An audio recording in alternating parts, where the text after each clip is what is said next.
Bem, nós já tivemos a proclamação do capítulo 4 do Evangelho segundo João, versículos de 1 a 42, e também já tivemos a oportunidade de fazer um debate nas pequenas salas, e agora nós ouviremos, então, uma apresentação da Nelma sobre esse trecho do Evangelho. Nelma, por favor, pode compartilhar.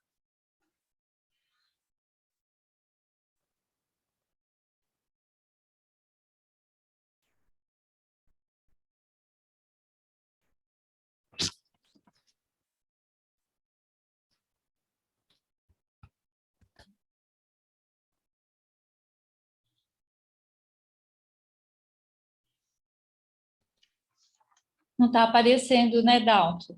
Não, ainda não. Só um minutinho, então. Está? Ok, compartilhou.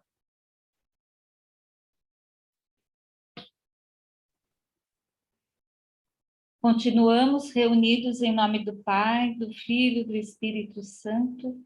Amém. Evangelho de São João, capítulo 4, versículos de 1 a 42. Iniciamos esse estudo da palavra explicando a pessoa da samaritana. Quem era a samaritana?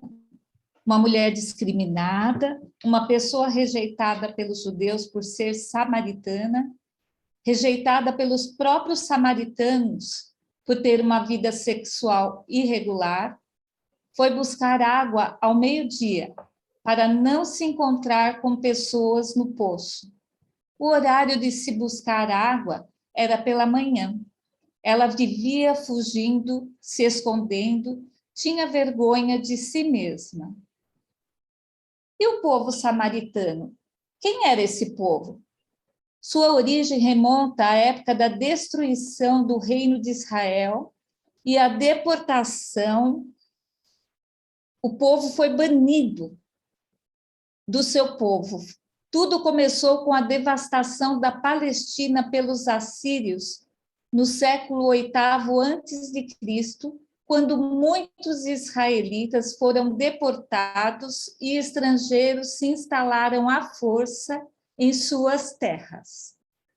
De acordo com os judeus da região sul da Palestina, os israelitas remanescentes se contaminaram ao assimilar práticas pagãs desses grupos ao se casarem com eles. As políticas dos assírios era misturar as populações, desenraizando-as de suas terras. Assim, os lugares vazios da Samaria foram preenchidos por outros povos ali deportados, dando origem a um novo povo, os samaritanos. O encontro de Jesus com a samaritana. Nesta passagem, Jesus se revela de forma surpreendente à samaritana e à sua gente. Ele se mostra como o Messias, que tem a água viva, que sacia os mais profundos anseios de quem vive o desprezo e a marginalização. Dos versículos 1 ao 6, serve de introdução, situando o ambiente da ação de Jesus e as circunstâncias que a motivam. O texto insiste na proximidade entre os grupos liderados por Jesus e por João. Ambos os grupos são marcados pela prática do batismo e se situam na periferia dos esquemas oficiais que tinham seu centro no Templo de Jerusalém. Destaca também que os fariseus, que aparecem como as supremas autoridades da religião de Israel, estão incomodados com o crescimento do grupo de Jesus. Daí que ele se afaste, como em outras oportunidades terá de fazer. Por isso, saiu da Judéia e voltou para a Galiléia. Mas essa retirada não servirá apenas para ele se proteger. Abrirá novas possibilidades de ação e revelação a respeito de si mesmo e de sua missão. O caminho mais comum entre a Judéia e a Galiléia era feito passando pelo outro lado do Jordão, evitando com isso atravessar a Samaria. Mas a missão de Jesus não seria realizada plenamente se ele não percorresse esse território de descendentes do antigo patriarca José, indo ao encontro de gente desprezada, considerada impura e que anseia o Messias. Aqui no mapa dá para observar da Judéia à Galiléia, o caminho mais fácil seria pelo Rio Jordão, mas não, Jesus atravessa Samaria. Assim, aquilo que é dito no versículo 4, ora, devia passar pela Samaria, não tem a ver apenas com a geografia ou com os caminhos e estrada daquelas regiões. Jesus passa pela Samaria porque esse itinerário tem um enorme potencial decisivo para a continuidade da narração que o evangelista está organizando. O poço. O poço, lugar de encontro entre Jesus e a samaritana. Dos versículos 7 ao 26, Jesus chegou, pois, a uma cidade de Samaria, chamada Sicar, perto da propriedade que Jacó tinha dado a seu filho José. Havia ali a fonte de Jacó. Jesus, cansado da viagem, sentou-se junto à fonte. Era por volta do meio-dia. Veio uma mulher da Samaria buscar água e o encontrou ali sentado. Este encontro se dá na beira de um poço, ponto estratégico das aldeias de Israel, lugar para compartilhar recursos, narrações, memórias, lugar de encontros decisivos capazes de mudar a vida das pessoas envolvidas. Curiosamente, o texto fala, algumas vezes em poço, em outras diz fonte. Não há problema, com uma palavra e com outra. É a imagem da água que vai ampliando seus sentidos até chegar à água viva. Nessa oportunidade, quem se encontra são dois descendentes de Jacó, separados por séculos de inimizades e agressões. A conversa de ambos se dará em 3 momentos muito distintos que se complementam, como veremos a seguir. Primeiro momento, versículos de 7 a 15. O narrador quer garantir que o diálogo entre Jesus e a samaritana ocorra com toda a liberdade, de ambas as partes. Por isso, indica que os discípulos se afastaram em busca de alimentos, mas a discussão dos dois se dá em torno da água, tão necessária para a vida, e se encaminha para o anúncio da água viva, que é Jesus. Jesus pede àquela mulher que lhe dê um pouco d'água. Ela estranha. Você é judeu. De fato, os judeus não se relacionam com os samaritanos. Em troca, Jesus lhe oferece uma água viva, que quem bebe não terá mais sede. Se conhecesses o dom de Deus e quem é que te diz, dá-me de beber, certamente lhe pedirias tu mesma e ele te daria uma água viva. O que beber da água que eu lhe der jamais terá sede, mas a água que eu lhe der virá a ser nele fonte de água que jorrará até a vida eterna. A mulher disse, Senhor, não tens sequer um balde e o poço é fundo. De onde tens essa água viva? Serás maior que o nosso pai Jacó, que nos deu este poço, do qual bebeu ele mesmo, como também seus filhos e animais? Nesse percurso aparece a oportunidade de a mulher começar a tratar de memórias tão importantes para a sua gente.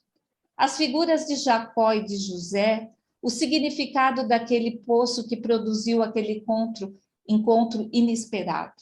Note que, mais uma vez, o mal-entendido joanino aparece, agora em torno da água. É a possibilidade que se abre de Jesus passar a falar da água viva. O segundo momento, dos versículos 16 ao 18. A recuperação das memórias da gente samaritana. Prossegue agora que o assunto são os maridos da mulher. Quando Jesus pergunta à samaritana sobre seu marido e ela diz que não tem, Jesus o confirma. Tens razão em dizer que não tens marido. Tiveste 5 maridos e o que agora tens não é teu? Nisto disseste a verdade. Jesus mostra a ela o seu estado de vida, mas não a condena. Apenas faz ela meditar nisso, deixa que a sua consciência a esclareça. Podemos observar também nessa passagem a samaritana como representante de seu povo. E os 5 maridos, mais um que fala o texto, deve ser uma indicação simbólica de que o culto a Javé vivenciado na Samaria incorporava ritos e tradições de 5 outros cultos trazidos pelos povos que foram viver em Israel, quando o imperialismo assírio destruiu o reinado de Samaria. As 5 tribos estrangeiras que se misturaram com os israelitas do norte, os samaritanos, introduziram 5 divindades masculinas em sua religião. Estes ídolos foram todos nomeados Baal, palavra hebraica que significa senhor ou marido. Os profetas denunciaram Israel por servir a esses deuses, considerando essa idolatria uma infidelidade ao esposo da aliança, Javé.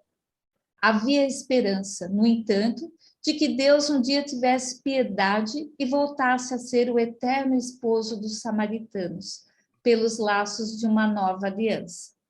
Esse dia chegou, com os ministérios de Jesus, o noivo divino, que veio para salvar o povo samaritano de uma vida de enganos com seus 5 maridos pagãos. É o encontro entre culturas que está acontecendo, como vai ficar claro com as questões que a samaritana vai colocar diante de Jesus no momento seguinte. Esse terceiro momento, dos versículos 19 a 26. Aqui nós observamos a figura do Templo de Jerusalém e do Templo do Monte Garizim. Tudo se encaminha para a superação dos preconceitos e das formas comuns de cultos. Os judeus adoravam a Deus no Templo de Jerusalém, enquanto a gente samaritana fazia a mesma coisa no Templo do Monte Garizim.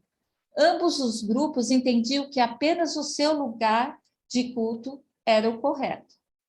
Mas a adoração que Deus deseja não é aquela feita em templos e lugares pré-determinados, e sim a que surge do mais profundo do ser humano e ocorre no decorrer da vida. Esse culto fará dos irmãos divididos uma comunidade reconciliada. É interessante ver como a mulher reage diante de Jesus. Primeiramente, chama-o de profeta, e depois desconfia que está diante do Messias, o que Jesus logo confirma.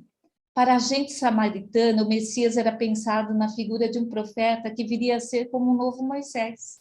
Não era a figura de Davi ou algum líder militar ou sacerdotal a referência para o Messias, como para outros grupos que se alimentavam das memórias de Israel. O texto que alimentava nessa expectativa era Deuteronômio 18, 15. Javé, o seu Deus, fará surgir do meio de vocês, dentre os seus irmãos, um profeta como eu, Moisés. A ele vocês vão ouvir. A volta da samaritana para a aldeia. Nessa passagem, a mulher trata de falar a toda a sua gente sobre o encontro que acaba de vivenciar. Neste momento, chegaram os discípulos que tinham ido a Sicar comprar alimentos e maravilharam-se de que estivesse falando com uma mulher e lhe pediam: mestre, come. Mas ele lhes dá uma lição que terão de viver mais tarde. Disse: tenho um alimento para comer que vós não conheceis. Meu alimento é fazer a vontade daquele que me enviou e cumprir a sua obra.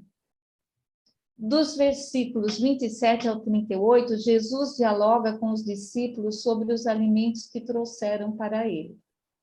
É a oportunidade que Jesus tem de provocar o mal-entendido nos discípulos, fazê-los superar preconceitos e deixar claro que sua estada ali corresponde à vontade do Pai e à realização de sua obra. Nada pode servir de obstáculo à missão de reunir os filhos de Deus que estavam espalhados. O alimento de Jesus é salvar almas. Por isso ele se esquece da fome de pão para dar àquela pobre mulher a água da vida eterna. Dos versículos 39 ao 42 mostram a passagem de Jesus a Samaria. Ele, sendo um judeu, vindo de Nazaré, permite-se ser reconhecido como Salvador do mundo. A palavra da samaritana foi o modo inicial de o evangelho se espalhar naquela região. A aliança entre aquela mulher e Jesus retrata um encontro no interior da comunidade de tradições e grupos diferentes e inimigos durante muito tempo. A comunidade que se forma em volta do Salvador será a expressão da possibilidade de uma vida reconciliada com a superação de preconceitos e inimizade entre irmãos. A continuação do caminho mostrará outros grupos que Jesus encontra à margem da sociedade e dos esquemas religiosos, aos quais, com palavras e ações, ele apresentará sua proposta de vida plena. É impressionante como, por intermédio de uma pobre mulher considerada pecadora, Jesus converte uma cidade. É o milagre do amor de Deus, que não exclui ninguém, mas tem predileção pelos destruídos pelo pecado. Eu não vim para os sãos, mas para os doentes. Aquela mulher foi buscar água ao meio-dia, na pior hora do calor, talvez para não ser vista por outros, talvez tivesse vergonha de se encontrar com outras pessoas que a criticassem. Mas nesta hora, Jesus a esperava. Ele marca um encontro com cada pecador, comigo, com você, no momento oportuno. E na sede do meio-dia, ele o sacia com a água da vida que jorra para a vida eterna. É Jesus quem nos dá essa água viva, o Espírito Santo que santifica a nossa vida e nos faz feliz. O mundo está repleto de águas poluídas que não matam a sede e ainda nos envenenam, e muitos são enganados. Deus precisa de homens e mulheres dispostos a levar esta água a todos.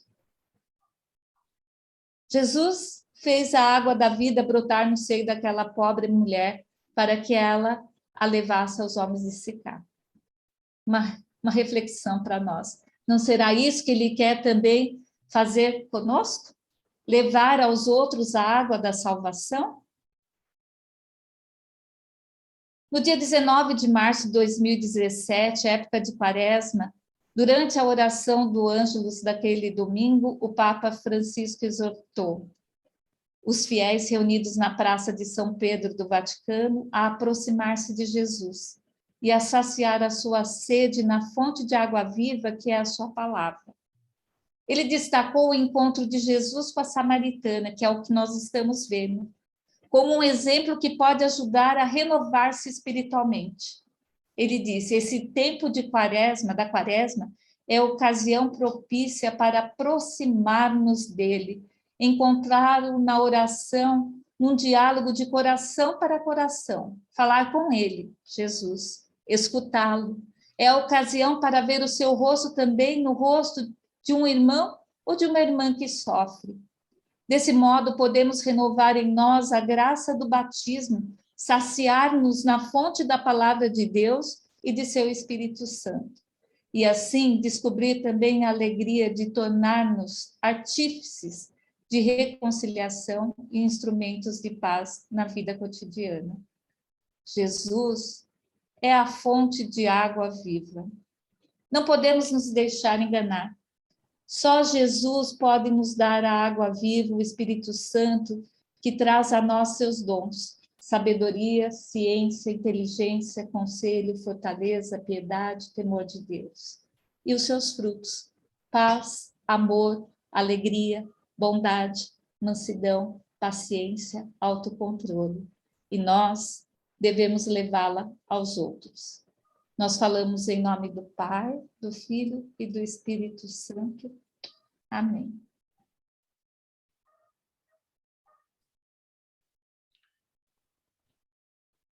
Bem, após esta apresentação, feita então pela Nelma, nós vamos retornar às pequenas salas para continuar a nossa reflexão. Agora será o momento de aprofundar o nosso entendimento, trazendo para as nossas vidas o que o Evangelho nos propôs nesta noite. Então, o que Jesus fala no meu coração? O que ele me questiona? O que ele me propõe? E o que eu gostaria de responder a ele a partir deste trecho do Evangelho? Então, teremos aí mais 30 minutinhos e depois retornaremos para esta sala principal. Até já, pessoal.